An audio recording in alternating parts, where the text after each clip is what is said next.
মান আমিলা সালিহান ফালিনাফসি।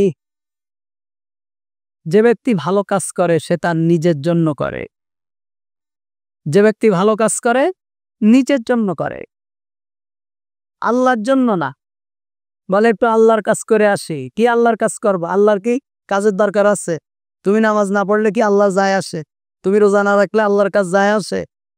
সারাদিন তো দুনিয়ার কাজ করলাম, এবার একটু যে আল্লাহর কাজ করে আসে। মনে হয় যেন ও যদি ভালো কাজ না করে, নামাজ না পড়ে, তা আল্লাহর কি ক্ষতি হয়ে যাবে? আল্লাহ তাআলা বলছেন মান আমিলা সালিহান ফালিনাফসি। যে ব্যক্তি ভালো কাজ করে সে তার নিজের জন্য করে। ওয়ামান আসা ফালাইহা। আর যে মন্দ কাজ করে তবে সে তার উপরে পড়বে, অর্থাৎ মন্দ কাজটা তার উপরেই পতিত হবে। অর্থাৎ ভালো করলেও এর কল্যাণ আপনি পাবেন, আর যদি খারাপ করেন তাও এর গুনাহ আপনারই হবে। ওয়ালা তাজিরু ওয়াজিরাতু উযরা উখরা। কোন বোঝা বহনকারী অন্যের বোঝা বহন করবে না, আপনার বোঝা আপনাকেই বহন করতে হবে। এজন্য আমরা নামাজে কি বলি? আল্লাহুম্মা ইন্নী যালামতু নাফসি। আল্লাহ, আমি আমার উপরে জুলুম করেছি। তার মানে কি? আমি ভালো কিছু করতে পারিনি। আমার যেভাবে নামাজ পড়ার দরকার ছিল ওইভাবে নামাজ পড়তে পারিনি। আমার যেভাবে তোমার ইবাদত করার দরকার ছিল আমার ওইভাবে ইবাদত করতে পারিনি। যেভাবে কোরআন তেলাওয়াত করার দরকার ছিল ওইভাবে কোরআন তেলাওয়াত করতে পারিনি। আমি আমার উপরে জুলুম করেছি, তুমি আমাকে মাফ করে দাও। তুমি যদি আমাকে ক্ষমা না করো, ক্ষমা করার আর কেউ নেই। এজন্য আল্লাহ বলছেন যে ব্যক্তি ভালো কাজ করবে, যে ভালো কাজ করবে সেই ভালো কাজটার জন্য তার নিজের উপরেই সেটা নিজের জন্য, আর যে ব্যক্তি খারাপ কাজ করবে সেটাও তার জন্য। সুম্মা ইলা রাব্বিকুম তুরজাউন। অবশেষে তোমাদেরকে তোমাদের প্রতিপালকের নিকট ফিরিয়ে নেওয়া হবে। অর্থাৎ আমাদের সকলের শেষ গন্তব্য কোথায়? আল্লাহর কাছে। আমরা সবাই আল্লাহর কাছে চলে যাব। কোন মুসলমান মনের ভুলেও যেন এই কথা মনেও না আনে যে আমাদের মনে হয় কিয়ামত হবে না, কিচ্ছু হবে না, কবর আযাব হবে না। এ কথা বলার সাথে সাথে কি হয়ে যাবে? কাফের হয়ে যাবে। ওয়ালাকাদ আতাইনা বানি ইসরাঈলাল কিতাবা ওয়াল হুকমা ওয়ান নুবুওয়াতা ওয়া রাযাকনাহুম মিনাত তাইয়্যিবাতি ওয়া ফাদ্দালনাহুম আলাল আলামিন। ওয়ালাকাদ আতাইনা। আর নিঃসন্দেহে এখানে পদ ব্যবহার করা হয়েছে তাকিদের জন্য, আবশ্যকতা বোঝাবার জন্য। কদ অনেকগুলো অর্থে ব্যবহৃত হয়, এগুলো গ্রামারের ব্যাপার। আল্লাহ তাআলা বলছেন অবশ্যই আমি দান করেছি বনি ইসরাইলকে কিতাব এবং প্রজ্ঞা। নবুওয়াহ ওয়াল হুকমা ওয়ান নবুওয়াহ। হুকমা মানে জ্ঞান, প্রজ্ঞা।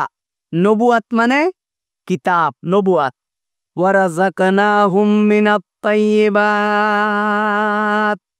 আর তাদের জীবনে উপকরণ দিয়েছিলাম উত্তম বস্তু থেকে। ওয়াফাদ্দালনাহুম আলাল আলামিন। আর দুনিয়ায় মানুষের উপর তাদের শ্রেষ্ঠত্ব দান করেছিলাম। এখানে হুকুম বা প্রজ্ঞা, আল্লাহ তাআলা বলছেন আমি তাদেরকে হুকুম দিয়েছি, প্রজ্ঞা দিয়েছি, জ্ঞান দিয়েছি। এটা তিন প্রকার। একটা হলো আল্লাহর কিতাব জ্ঞান, কিতাবের জ্ঞান ও বোঝার ক্ষমতা এবং দ্বীনের অনুভূতি। এটা আল্লাহ তাআলা বনি ইসরাইলকে দিয়েছিলেন। আজকে যে বনি ইসরাইলের ভিতরেই তো বেশি নবী এসেছে। মুসা আলাইহিস সালাম বনি ইসরাইলের, দাউদ আলাইহিস সালাতু ওয়াস সালাম বনি ইসরাইলের, ইয়াকুব আলাইহিস সালাতু ওয়াস সালাম বনি ইসরাইলের, আইয়ুব নবী বনি ইসরাইলে, বহু নবী বনি ইসরাইলে। এই ফিলিস্তিন, জর্ডান, মিশর, ইরাক, সিরিয়া, এগুলো সব নবীর কারখানা ছিল।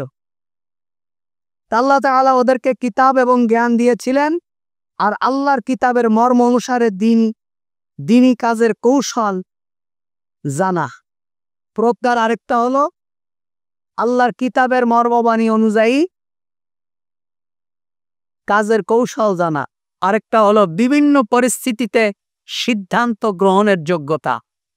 বিভিন্ন পরিস্থিতিতে আল্লাহ তাআলা বনি ইসরাইলকে সিদ্ধান্ত গ্রহণের প্রজ্ঞা দিয়েছিলেন মুসা আলাইহিস সালাতু ওয়াস সালাম বনি ইসরাইলে। তারপরে কি বনি ইসরাইলের সমসাময়িক যুগে আল্লাহ তাআলা বলছেন গোটা জগতের উপরে তাদের কি দিয়েছি, সম্মানিত করেছি।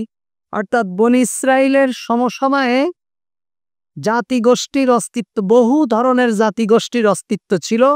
আল্লাহ তাআলা সবার মধ্যে বাছাই করে বনি ইসরাইলকে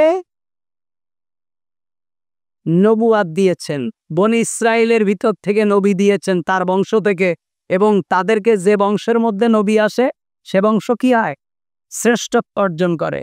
তা আমার বংশের নবী অন্য সমস্ত বংশের উপরে নেতৃত্ব দিয়েছে। তার মানে কি, বনি ইসরাইলদেরকে আল্লাহ তাআলা শ্রেষ্ঠত্ব দান করেছেন জগৎবাসীর উপর। ওয়াতাইনাহুম বাইয়িনাতিম মিনাল আমর, আর তাদেরকে দিয়েছিলাম সুস্পষ্ট হেদায়েত দ্বীন সম্পর্কে। এই বনি ইসরাইলদেরকে আল্লাহ তাআলা এত নবী দিয়েছেন, তারপরে বনি ইসরাইলরা বহু নবীকে হত্যা করেছে। বহু নবীকে বনি ইসরাইল হত্যা করে ফেলেছি। বনি ইসরাইলরা ছিল খুব অকৃতজ্ঞ একটা জাতি, খুব হিংস্র জাতি। আল্লাহ তাআলা বনি ইসরাইলদেরকে আসমান থেকে পর্যন্ত খাবার দিয়েছেন। আসমান থেকে পর্যন্ত আল্লাহ তাআলা সরাসরি খাবার দিয়েছে। রাত্রে ঘুমাতে যেত, সকালবেলা ঘুম থেকে উঠলে দেখতো মান্না সালোয়া, সমস্ত গাছের পাতার উপরে হালুয়ার মতো একরকম খাবার একেবারেই পড়ে থাকতো। তখন ওরা ওইটা তুলে তুলে খাইত। এখানেও তারা নাফরমানি করেছে আল্লাহ তাআলা, আল্লাহ তাআলা সেটাও তাদের জন্য বন্ধ করে দিয়েছে। আল্লাহ তাআলা বলছেন কি, ওয়াতাইনাহুম বাইয়িনাতিম মিনাল আমর, আর তাদেরকে দিয়েছিলাম সুস্পষ্ট হেদায়েত দ্বীন সম্পর্কে। ফামাখতালাফু ইল্লা মিন বাদি মা জাআহুমুল ইলমু, কিন্তু তাদের নিকট জ্ঞান আসার পরে তারা মতভেদ সৃষ্টি করেনি। তাদের কাছে জ্ঞান আসার পরে ছাড়া তারা মতভেদ সৃষ্টি করেনি। বাগিয়াম বাইনাহুম, এটা ছিল বিদ্বেষবশত তাদের নিজেদের মধ্যকার। এখানে আল্লাহ তাআলা ওহির দিক নির্দেশনা তাদেরকে দান করেছিলেন। বললাম না, বহু নবী বনি ইসরাইলের ভিতরে আল্লাহ তাআলা দিয়েছেন। পারস্পরিক বিদ্বেষের কারণে একে অপরের উপর জুলুম করেছে। বনি ইসরাইলরা একে অপরের উপরে কি করেছে, জুলুম করেছে। এটা এজন্য ছিল না যে তারা অন্ধকারে ডুবেছিল। জুলুম করেছে কি, তাদের জ্ঞান ছিল না, তাদের কাছে নবী আসেনি এ কারণে না, বরং তাদের কাছে নবী আসার পরেও তাদের কাছে আল্লাহর আকাশ থেকে কিতাব আসার পরেও তারা কি করেছে, অত্যাচারিত হয়েছে, মানুষের ভিতরে বিভেদ সৃষ্টি করেছে, আনাআনি মারামারি করেছে, রক্তপাত করেছে, আল্লাহ তাআলার নাফরমানি করেছে। ইন্না রাব্বাকা ইয়াকযী বাইনাহুম ইয়াওমাল কিয়ামাতি ফীমা কানু ফীহি ইখতালিফুন, নিশ্চয় আপনার প্রতিপালক কিয়ামতের দিন তাদের মধ্যে সে বিষয়ে ফয়সালা করে দেবেন যাতে তারা মতভেদ সৃষ্টি করেছে। তার মানে যে যাই করুক না কেন, কিয়ামতের দিন সবগুলোর বিচার হবে। আল্লাহ হবেন আহকামুল হাকিমি, সবাইয়ের বিচার হবে। দুনিয়ায় কে কতটুকু কি করছে সব বিচার হবে। তা আল্লাহ তাআলা কি বুঝিয়েছেন, আল্লাহ তাআলা বুঝিয়েছেন যে সবকিছু আমি আল্লাহ তাআলা তোমাদের জন্য বানিয়েছি, আর তোমাদেরকে বানিয়েছি আমি আল্লাহ তাআলার গোলামি করার জন্য। আমি তোমাদেরকে কিতাব দিয়েছি, আমি তোমাদের উপর অনুগ্রহ করেছি, দয়া করেছি, তোমাদের উপর রহমত করেছি। তা আল্লাহ তাআলা আমাদেরকে যে কোরআন দিলেন, আমাদের উপর আল্লাহ তাআলা কি করেছেন, দয়া করেছেন। যদি আমাদেরকে আল্লাহ তাআলা কোরআনের জ্ঞান না দিতেন, আল্লাহ তাআলা যদি আমাদেরকে হেদায়েত না দিতেন, এই বর্তমান পৃথিবীতে এখন আমরা যে এটা ডিজিটাল পৃথিবী, ডিজিটাল যুগ বলা হয়, আধুনিক বিজ্ঞানের যুগ, এ যুগেও পৃথিবীতে কোটি কোটি মানুষ আছে কাপড় পরে না, কুলাঙ্গ থাকে, গাছের পাতা খায়, শিকার করে কাঁচা মাংস খায়, কাঁচা মাছ খায়, যাদের ওখানে কোনো সভ্যতাই পৌঁছায়নি, যারা জানেও না কম্পিউটার কি জিনিস, যারা জানেও না ধর্ম কি জিনিস, যারা জানেও না আজান কি জিনিস, যারা জানেও না কোরআন কি জিনিস, তার মানে কি এই পৃথিবীতেও এখনকার সময়েও তাদের কাছে আল্লাহর কোরআন পৌঁছায়নি, তাদের কাছে কোনো সভ্যতা পৌঁছায়নি, তাদের কাছে কোনো আধুনিকতা পৌঁছায়নি, তাদের কাছে কাপড় পৌঁছায়নি। আমরা তো কাপড় ইস্ত্রি করে পরি, আমরা তো সাজসজ্জা করি, তারা এখনো উলাঙ্গ থাকে। তারা এখনো সকালবেলা বের হয়, জীবজন্তু যেইকাই পায় সেইটা শিকার করে এনে কাঁচা খায়, সিদ্ধ করে খায়, ঘুমায় থাকে। তাদের কাছে কোনো ধর্মও নেই, তাদের কাছে কোনো সমাজ নেই, তাদের কাছে কোনো রাষ্ট্র নেই, তাদের কোনো শাসক নেই। তারা এক উদ্বাস্তের মতো বসবাস করে আজকের পৃথিবীতেও।